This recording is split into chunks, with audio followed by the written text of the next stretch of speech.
All right, so welcome back. I have a great show for you today. Incredible investor mindset, a conversation with Sal Buscemi. He is the co-founder and managing partner of Brahmin and Partners, and he's also the author of Investing Legacy: How the 0.001% invest. This is an episode you're going to want to pause and go back and listen a few times. He has a principle-led focus multifamily office that makes direct investments in some really interesting companies and backing some world-class entrepreneurs. He's been invited to invest in SpaceX twice and also is invited to invest in Stripe. So you can see that he's done some really incredible things with his portfolio. He's making a strategic approach to investments. We talked about the relationship and how multifamily owners and operators should be raising capital. We talked about cap table stuff. We went through what he looks for in founders. He's not investing in early stage founders. He's investing in proven founders. Interesting stuff around how he looks at the board of directors as sort of the consciousness of an organization. He looks at some of the challenges with prop techs. We talk about that. Talked about some of the indications of where Amazon is going with things in terms of automation and robotics and how that may play out in multifamily. He's looking at data as being the most valuable and most increasing valuable thing to a company, and even attention, referencing the importance of getting attention in today's world. Talked about raising capital, what he looks through, how he thinks through that, IRRs, cash on cash. We're looking at issues that multifamily will have in the coming months. He looked at rates being sort of a function of availability of capital and how you move through that as a sponsor. We looked at what makes a great investor. I mean, he has a diverse mindset around this, and he has a diverse portfolio, and he has access to some really interesting people. What to look for in a multifamily sponsor. And I'll tease the three things that he mentioned. It's in the episode about what he looks for when he's looking at a deal and evaluating that partner, that sponsor, that founder. And it transcends industries and organizations, right? And again, how leverage can be used in optimizing a portfolio, not just going in and placing debt on it. So incredible episode. We shared the time. If you're part of the Multifamily Innovation Council, you will hear personally from him. He will be at an upcoming meeting as part of the council as a guest speaker. So with that, let's go right into the episode and have a listen. All right. Well, welcome in, Sal. Great to have you on the show. Patrick, it's a privilege and a pleasure to be here. Thank you so much for having me on your show. Yeah, you and I had an opportunity to meet at a very exclusive and interesting event. Yes. And I don't even know if we can talk about that event, actually. Well, I mean, I think you can say that it was a very high-end event for very wealthy families geared towards AI, and it was headed by the founder of LinkedIn. I think we can say that. But fair enough. I think people know how to figure that out. Well, tell us a little bit. Our audience, we have multifamily owners and operators. These Mhm. are not people getting started. These are people that are winning already that sort of want to win even more. Mhm. Obviously, there's a lot going on in the market around getting to yield. And I'm really curious from your point of view, because you're an investor in many asset classes. And I know I've seen a lot of your conversations that have been on, from CNBC to Fox, all over the place. You're everywhere. I want to get into the book. I want to get into your mindset around how you see investments and all of that stuff. So, with that, tell us a little bit just who you are, what you're working on, and a little bit of background for our viewers and listeners about some of the things you're excited about.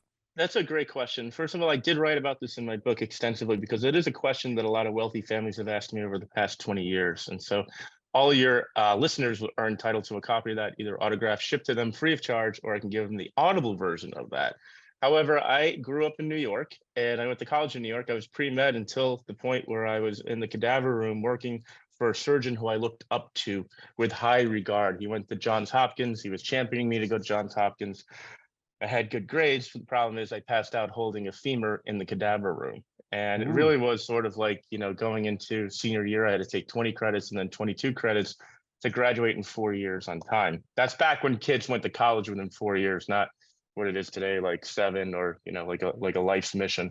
And so Yeah, I, learning's never done, right? no, it's never done, but it's expensive in institutions, of course. So fast forward to the summer after I graduated, the doctors kept calling me and he said, look, and I had a hard time, Patrick, talking to him because the reason is that I felt like I let him down by passing out and using smelling salt to revive me. But he was talking to me about his brother, and we'd always talk about my brother, but I didn't really know anything about investment. I did know that I was passionate about it. The reason is my father had paid for us to go through college using zero coupon bonds, or rather, I think it was the tax-free municipal bonds from Prudential Base, and he would clip the coupons every quarter when they came in, send them out, and we get a check, and that was pretty interesting. So I took my credit, I took my college. I didn't take it for granted, and I also gave this doctor I was interning for the best work I could, even better than my schoolwork. And the reason is because I knew that he was championing me. I called him over the summer and he said, look, I understand after a long conversation. I spoke to my brother. He wants to talk to you. He just made partner at Goldman Sachs. I said, okay, I'll talk to him. I had no idea what was going on, but it was a lesson in anything as far as relationship and sales. And that's really what it is when you're an investment banker on the front end. That was a great experience. At the age of 24, unfortunately, I lost my father suddenly. And when I was still working at the firm, I made a promise to myself that I would start my own institutional fund at the age of before the age of 30. At 29, I raised $30 million from a Park Avenue investment manager. And we basically became the kitchen sink for Bear Stearns during the great financial crisis. Then I moved out west and we did the same thing all over again with hard money loans. We had a first trust deed fractionalized fund where we would buy 51% interest of these note holders and first trust deeds, hard money loans, and then sell them off to REITs. After we got out of that and had a few exits, I started investing on my own into some other things with some of the families who are also founders themselves. And I was also getting outbid on things too at around 2012, 2013. So we pivoted hard into venture. There were all these doctors and dentists who were outbidding. If you're a seller, that's fine. If you're a bidder, it doesn't work. And for grocery anchored, pharmacy type of product like CVS, Walgreens that have been trading at a 10 cap going back to Moses, these doctors and dentists were bidding like an 8.5 cap. And I said, you know what? I wound up giving a lot of money back. And then finally, one of the founders said, Sal, why don't you just turn your guns on us? And so the rest is history. My partner, Albert Ewan at Brahmin Partners, here we've been working together for 5 years. We've amassed a great portfolio of not just real estate, but also high quality venture companies. What do we mean by that? No first time founders, no Shark Tank. We like to see founders that have had multiple exits. He worked for, the same, just similar pedigree. He was managing $6 billion for the Rockefeller family. I think you met him at the conference, if I recall correctly. And we're able to see deal flow that a lot of people don't really see anywhere else. And, that we're structured in a way where mice go where elephants can't. And we've had an illustrious portfolio where we've invested into not just name brand things like SpaceX, and we're going through Stripe right now, but also other companies that fit that bill. One of which is Thrive Bioscience. It's going to be the founder's 18th exit and 8th unicorn. And we brought in some high profile investors, well-respected Asian families and New York City families into that deal. We have a lot of money into that one. And that's led by, and this is the number 2 criteria, in-kind families. So I don't want to see a balance. I think the cap table, Patrick, is the soul of the asset. I don't want to see a bunch of like mom and pop nickel and dime investments in there. I want to see sustainability. A lot of the families that backed this founder had also, just an example, of backed his other successful exits as well. And you have some very, very large name, well-known families in there, such as the Louders in Palm Beach, and the Barton family, which is known for Parker Brothers, and they're very much into intellectual property. That's who you want to see lead the cap table, is that kind of intellectual capital, rather than just someone out there groveling all the time to money.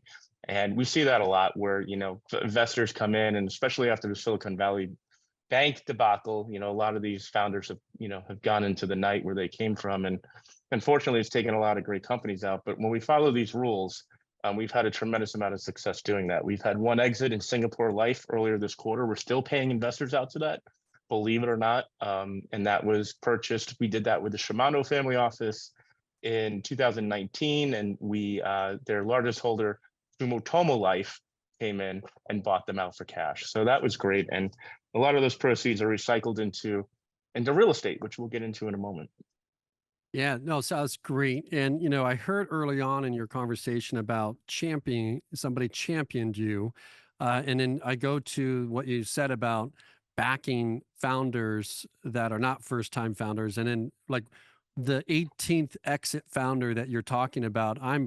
Can we lean in more to that? What's Yeah, special about sure. what's going on here? Yeah. So Tom is far Porsche, and I can send you anyone who sends me an email if they want a copy of the book. I will send them a copy of. I'll onboard them into a way where they can see the video.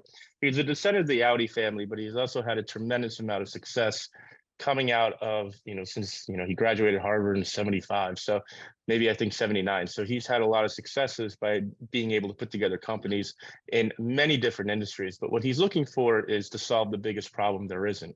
And Thrive Bioscience solves that by changing a very antiquated technology known as cell culture, right? So if you have, if you do anything in a laboratory, you have to understand that that cell culture is a 70-year-old technology. You pull it out of the refrigerator, you pull it back, it's stressed in an environment. Tom, using his high pressure or highly sensitive tools and microscopes, are able to record terabytes of data per cell so that you can see real-time drug discovery. And that's really the whole purpose behind it, is to replace the microscope. Now, there's been some other things in the past where you've heard like maybe disgruntled employees, there'd be a year, 10 years worth of research in a lab and he's not getting paid enough, so he pulls the plug on the fridge and ruins 10 years worth of work. That'll never happen again, but you'll see actually faster drug discovery going forward. And there's a lot of AI component to it as well. The investors he brought into that speaks to one thing, but the management team that he has too, which is amazing, because I think the board of directors, when you think about it, of any company, is really the conscience of the company. Steering the way and making sure everything moves well and is fluid. We like that company only because we believe in it. We've done a lot of life science stuff, but more so, I think it's going to have the largest impact for our families as it relates to how their legacies are going to be detailed by being invested alongside something like this that's going to have a big impact. We've done this before in the past with something where we're expecting something similar with another device company called Avive Solutions. It's a portable artificial defibrillation device, and they were also the youngest team ever to receive FDA approval for an artificial, or an AED as they call it, and that has a tremendous amount of impact so far. It's not about the necessarily making money. That is the driver, don't get me wrong, but it's also bragging rights knowing that the investment you made has saved 10,000 lives through cardiac arrest, which unfortunately, as you know, has become the norm rather than the exception. Literally saving lives. I mean, making an investment that makes an impact, but literally saving lives. It's the I'm size of a Coke can, and it sits in any mother's purse or any coach's backpack. And fleet accounts have it, and it's just continuing to grow. That's going to be something I think we're looking forward to seeing how that works in the next year. In these life science investments and these technological investments you're doing, even with AI, what are you learning about the way that they're tackling problems, even with data, that multifamily owners and operators can learn from? Or like how does that make you a better investor too, is like having this diverse mindset? Coming from the real estate background, distressed real estate at Goldman, I've not really have gone into prop tech because it's hard to adapt. You have all these disparate owners, and some of them are old school. You have Class A, Class B, Class C, Class D. You have different amenities and different things for it.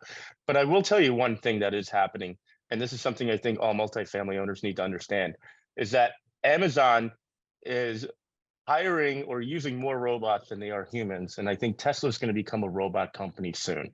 And if you can find out a way to adapt that into your business, it's going to cut down, I think, the expense ratios, because multifamily has materially higher expense ratios than most of the other sub-asset classes, right, as compared to industrial.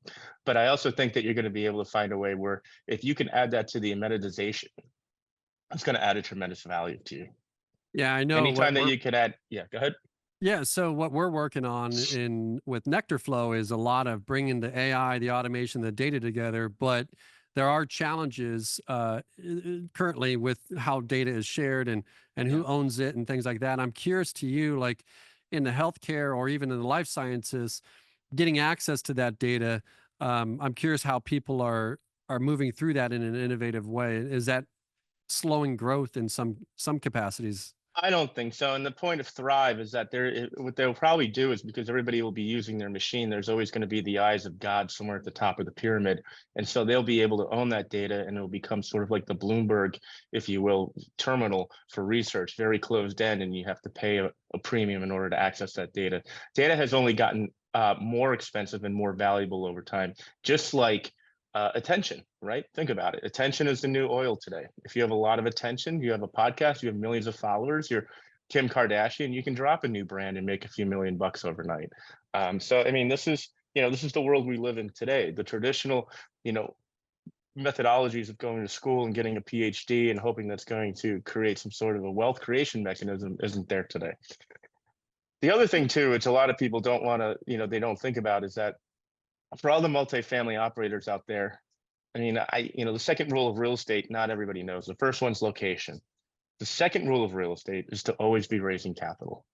And I think if you start looking at it from the standpoint of you're building your business and you're able to use this data in order to find prospective LPs for you, that's really where I think you're going to get the biggest bang for your buck. Yeah, great leverage. You mentioned attention, and as that attention unlocks for others, you see more and more early stage founders, or I should say sponsors on the multifamily side, Mhm. that are into some trouble right now. There's some challenges, and others will see that as opportunity to work through. Mm. Uh, how do you see funds today? Because I know you have some opinions about this. How do you, when I ask you, what does a fund mean? Tell me about that. I actually wrote my second book on this called Raising Real Money, and it's a foundation handbook for aspiring fund managers in real estate. Funds are a four-letter word in the upper echelons of the 0.001%. The reason is because um, what we've seen happen with a lot of the larger Sandhill Road funds, maybe some big name brand hedge funds, Ken Griffin, is that they're great asset gatherers, right, Patrick? But if you're sitting on $1 billion and you're making 2%, that's 20 million a year. That buys a lot of expensive art. Why do you need to take so much risk and risk having investors pull out because you might have made a mistake? So the real value that people see as far as equity recognition is on what we call direct private investments into these syndications, which everybody knows. I would advise people not doing a fund. A fund is great if you're buying a pool of assets, for example, and you need to raise a lot of money around that.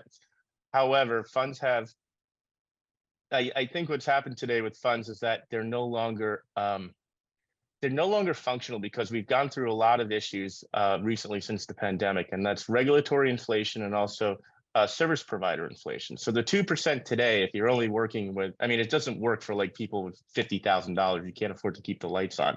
We use a different prolific fee structure for these, where it's more of an all-you-can-eat.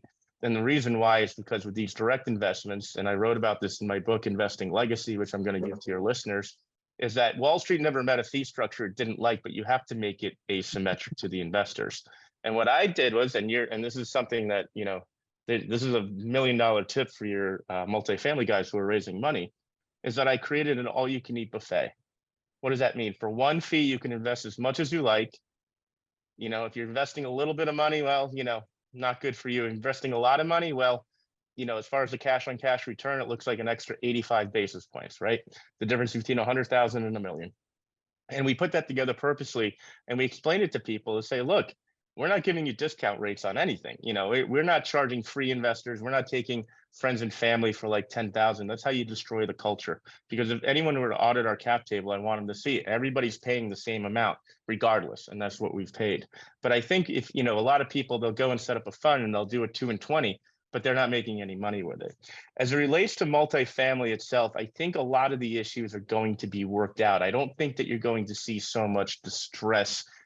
I don't see the banks or the FDIC forcing foreclosures on assets if things are going to turn around in a year. I think you'll have a lot of these things floated out, but a lot of these new sponsors that got into this, I mean, during the great financial crisis, Patrick, they were still in high school, right? So they didn't know what was going on. And what they didn't understand is that rates are a function of availability of capital. So if you lower rates, you're going to make that easy for, lending is going to become much more fluid. Credit is not, risk is not going to be there. because if your Fed funds rate is 0%, you got to get money out the door. You're going to lend it to anyone with a heartbeat, right?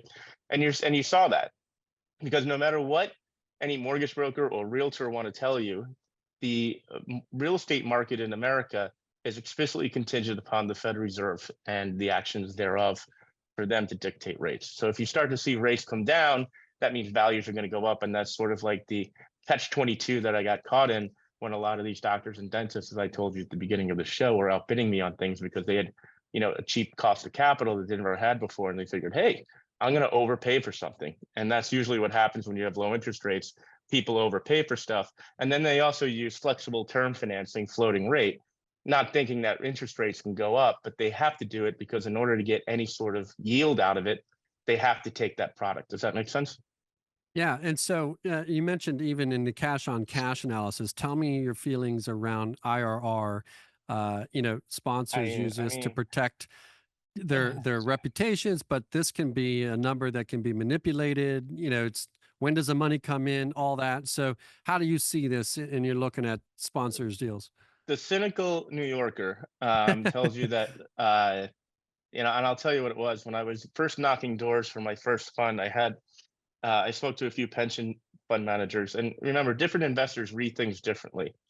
I can tell you, any retail investor, doctor and dentist, anyone who wants to be rich that's investing into multifamily, and they don't have a net worth of $100 million at least. They're looking to get rich, and they're looking for the highest number. The IRR to them is the same thing as the cash on cash return. They don't know the difference. And I can tell you what this pension fund told me at the ripe age of 29 or 28 was that, Sal, IRRs don't feed my beneficiaries. You can't take an IRR to the Mercedes dealership and buy something. And anytime you see something from us, the IRR, even though we've had a great IRR on one of our industrial deals, it is not really a reasonable proxy for people to, I think, make an investment decision off of it. Anything more than, say, a pro forma. We put that at the end of our presentation because we don't want people to pay much weight to it. And we just say, well, that's for the institutional guys, because IRR is really a function of the return under time. Yeah. And I know you probably get into this in the book, but what's the difference between the $300 million family versus the $30 billion family or $3 billion family? That's interesting. The $300 million family, they are coming into their own. They usually are still involved in their operating businesses. Okay, whatever it is that created the wealth. They're the ones who are usually who have come into it and they're trying to find their footing and grounds. What they're looking for most is legitimacy. That's why they gravitate towards Rolls Royces, Ferraris, but really on the upper echelon, professional sports teams and Class A real estate, and investing in companies, with name brands, such as what I was talking to you about before with Thrive Bioscience, SpaceX, and Stripe. The $40 billion family is more looking towards what's going to happen for the next generation for the next 100 years. They have a much more of a longer term outlook. They're not involved in their operating businesses every day.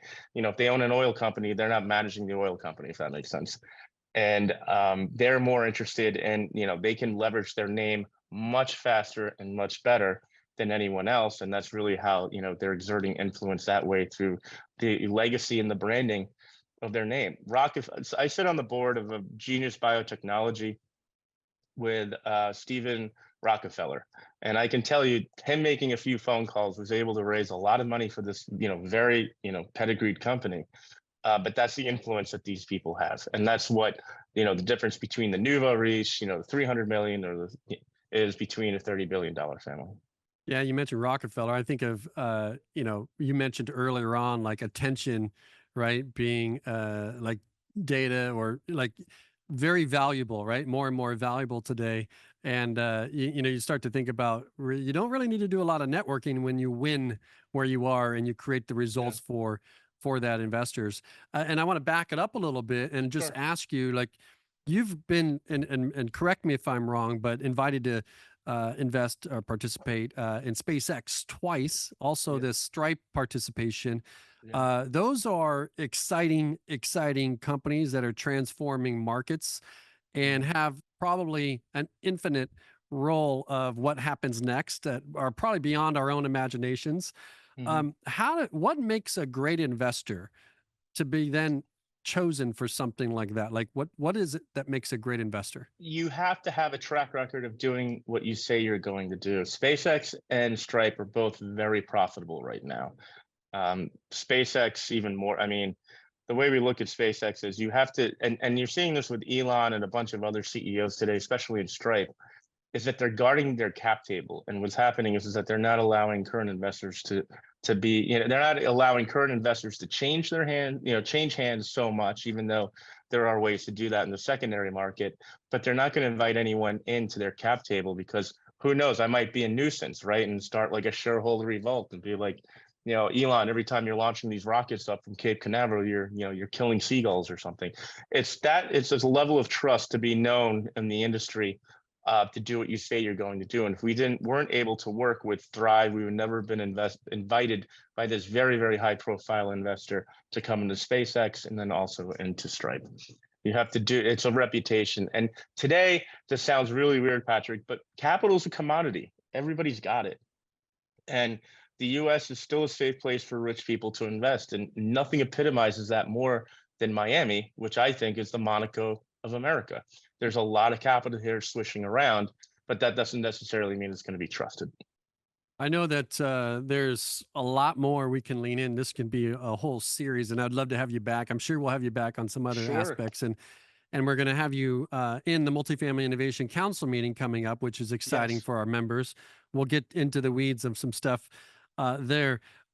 Tell me how, if you were looking at a multifamily deal, what are you looking for from a sponsor? Like how do you think through that? I got 3 rules before we look into anything, and it sort of cuts and it's agnostic to the asset class. And I can tell you that these 3 rules have been very helpful, and they have I put them they're in my book, but they've also saved a lot of my readers their life savings, because a lot of people go into these deals thinking, well, it's real estate, what can go wrong? All right, well, 3 rules. Number 1, I want these people to have had experience through 2 economic downturns.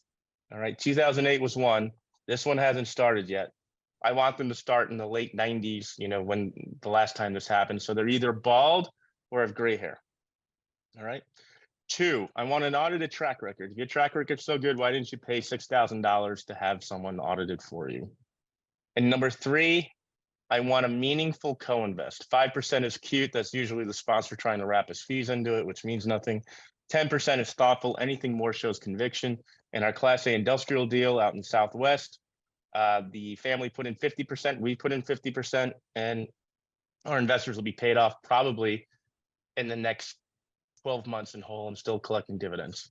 And that's across all investments, really, right? I mean, not just multifamily. That's across all asset classes, all the 4 food groups: office, industrial, multifamily, and retail. And that kind of leans into, as I think through this, how you mentioned early on in our conversation around the first time founder thing. I mean, that sort of is the mechanism that flushes some of those. It gets you to those 3 points in a lot of ways, because they would have had to have been through some of those founders or those markets and then worked through them, found themselves, figured out how to bring their people together, build a team, build a company, and do what they say. They said I they know, were but going to do. you have to understand, multifamily is a wealth creation tool because you're partnering with the government, right? They have GSEs, and so they want people to go out there, and they know they're going to screw up. The government does not want to be in that business. And that's why it allows a lot of people a low barrier to entry to get in for wealth creation. It's like Monopoly. You flip a few homes in an apartment building, and then you have a hotel in South Beach, right? What do you When it do? You comes, see overconfidence in this aspect a lot? I mean, I you do, win yeah, and especially with younger people. And I can tell you this is why we don't do first-time founders or GPs, because sometimes their egos are just too big. Sometimes they think that they have a skill set that transitions into other things. And I can tell you that being a good equity analyst or good with spreadsheets does not mean that you're going to be a good real estate owner operator.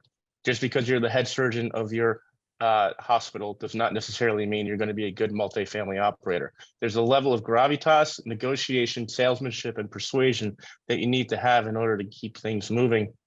And a lot of people treat it as if, oh, I just got to get the loan, and then I'm going to call my sister-in-law, who's a realtor, although she hasn't really sold anything ever, but I'm going to do her a favor, and she can't lease it out. So now you have all this incompetence on top of incompetence. A real operator, owner operator, will have the best teams in place, not so much as a merchant builder, but to be able to move things quicker. And that's what we like working with, to be honest with you, the people who have an established infrastructure, not the people who are doing it.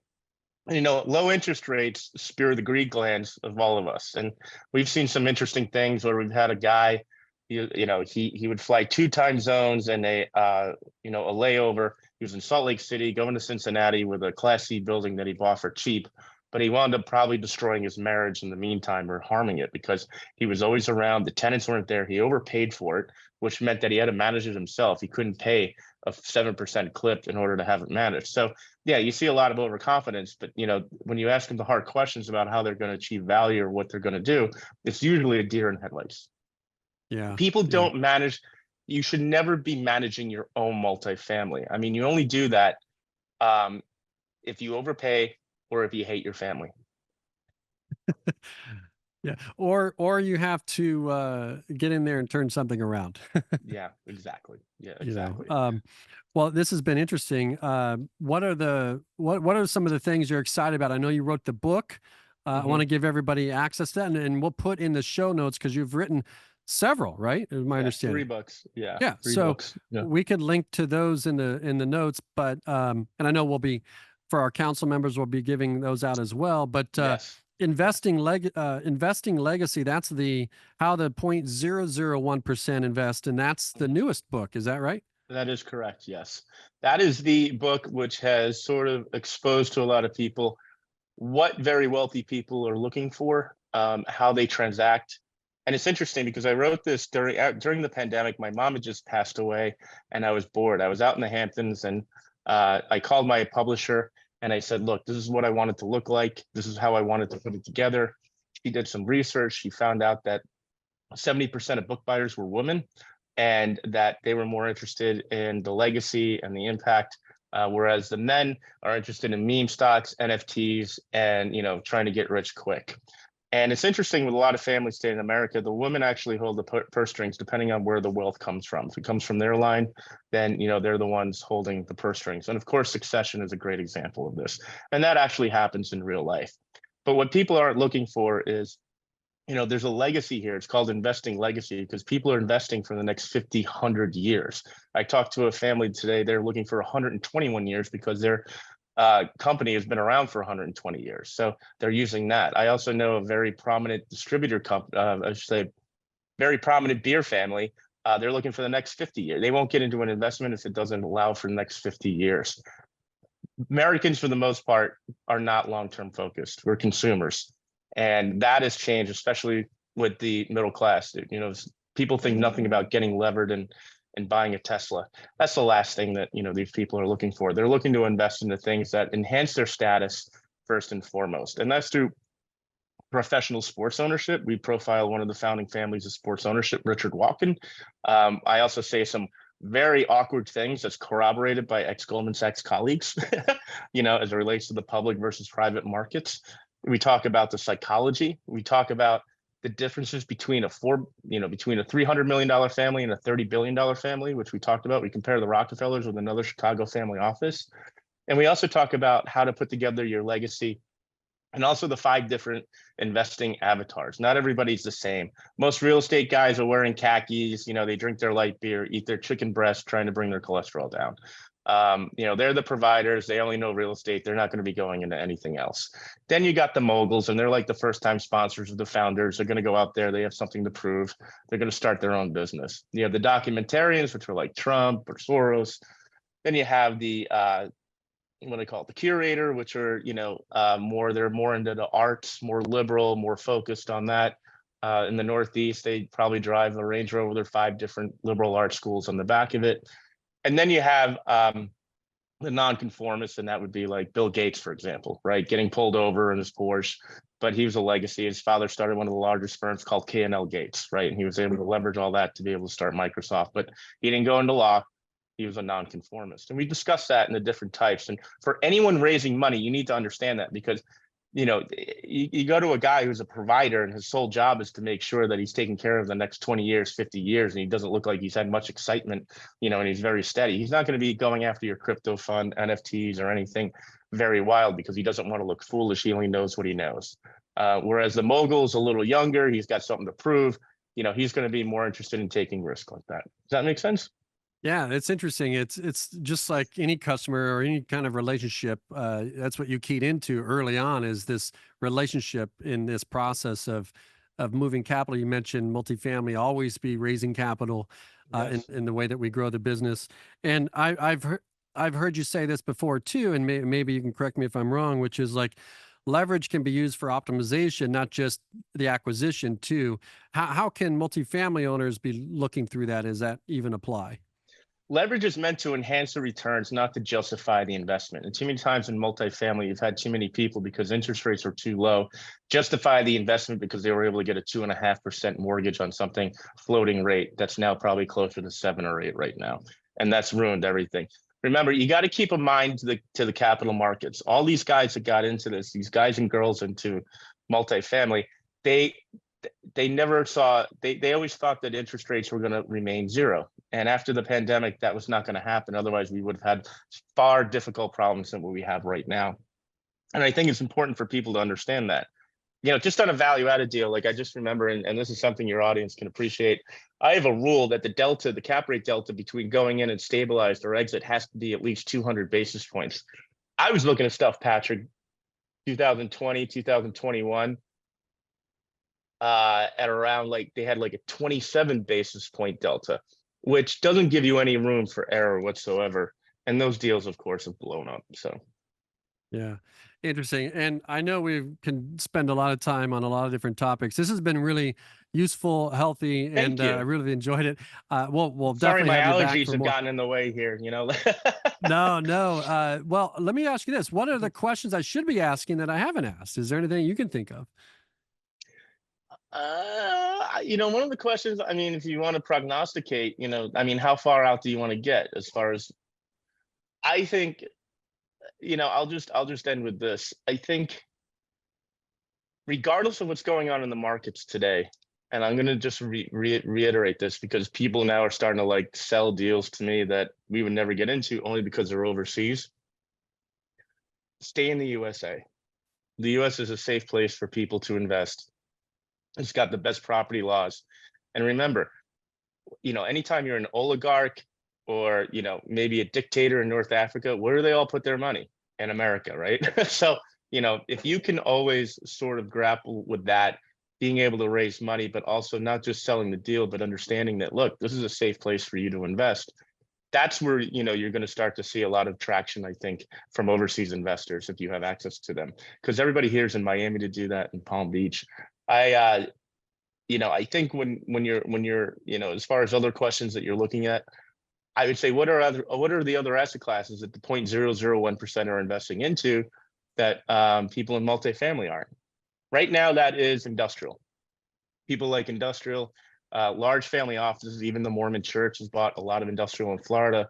I don't know if you're familiar with Zara, the clothing brand, but Amancio Ortega's family office buys 1.3 billion in real estate each year, Class A real estate. And I would invite your listeners to, sort of up the game a little bit by going up maybe a class or two and getting involved in those syndications, because you're dealing with different tenants at that point, but also it's a lot easier to sell the status of owning a Class A building than rather something that they're going to show their friend, which is a Class C dilapidated building. It's just, a lot of people don't want to see that. But, I would be open to other sub asset classes too. And if anybody ever needs any help with that, they can always reach out to me. Well, in that case, your tenant, as you would say, I think, is wealthier than you, right?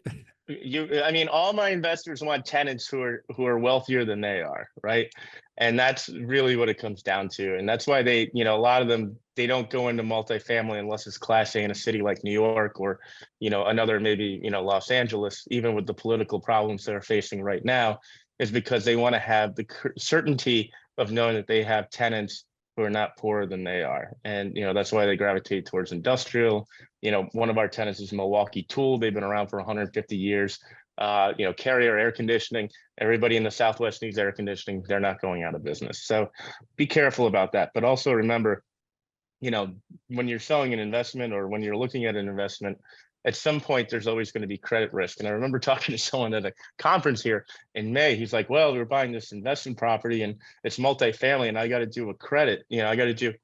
He was new, and he said he had to underwrite the credit. I'm like, "What? There's no credit. They're all multifamily. They all have bad credit, like others, or they don't own a home." And it was like everybody started laughing. He felt kind of embarrassed, but he got down to the point where it's like, "Yeah, you're right." Oh, you went on mute. That's And okay. and I said, "Why do you want to have tenants poorer than you if you have all access to all this high profile money?" And he sort of had to think and retool about thinking about why he was getting into the sub asset class because he knew it best. And at that point, we've been talking about going into other things too, outside of It's multifamily. interesting mindset around that. So, with the American dream, owning a home and the customer, the renter of today and tomorrow, not necessarily moving to Albuquerque and working at Intel for 25 years and saving and owning a home and staying in place. I mean, it's almost, access is the new ownership. People are traveling, they're seeing the world, they're working Hmm. remotely in many cases. And I look at two of the wealthiest people in the world, and which would, let's just call it like Elon or Yeah. Bezos, right? And they're improving the life of the customer and making the product more valuable instead of more expensive. So it's interesting, like the aggregate purchasing power of a renter customer is up for grabs in so many ways if we can unlock innovation, technology, bring better capital, all these things to the Yeah. properties and Hmm. make it more of a valuable relationship. So that I think we're in the early stages of working through that. Um, and I love what you said about industrial. I mean, we did some multi-tenant industrial, which is feels more like multifamily in the industrial Yeah. Yeah. capacity, Yeah. but Hmm. amazing experience working with those portfolios. But look, let's put a bow tie on this. I'd love to have you I back, do love it. some more stuff. I know that our audience has found this valuable. And if you're listening or watching and you found this valuable, share the episode, share it with somebody in Slack and text, email, LinkedIn, wherever that is for you, email, whatever that is, because I know that what we intend to do is bring guests that are doing interesting things, that are reshaping markets, and they're thinking big about the world that they're creating in more than just the next 5 years investment cycle. These are 50, 100-year, 200-year relationships and how they see the world of investing. So if this has been helpful to you, number one, I'll get you the book. We'll Yep. get a link to that in the Yep. episode. And then if you're on the Multifamily Innovation Council, obviously you'll have I can't wait. access to Sal and some of his future conversations. So Sal, I appreciate you coming on. This has been really fun and refreshing. Thank you so much. Yeah, I'm an interesting taste for most people, but I just tell it how it is, and I appreciate the time and the relationship, and anything I can do to help you guys as part of my legacy to make sure you don't lose your life savings, I'm here for. Awesome. I appreciate that. All right. Well, we'll see you in the next one. Thank you. All right. Take care.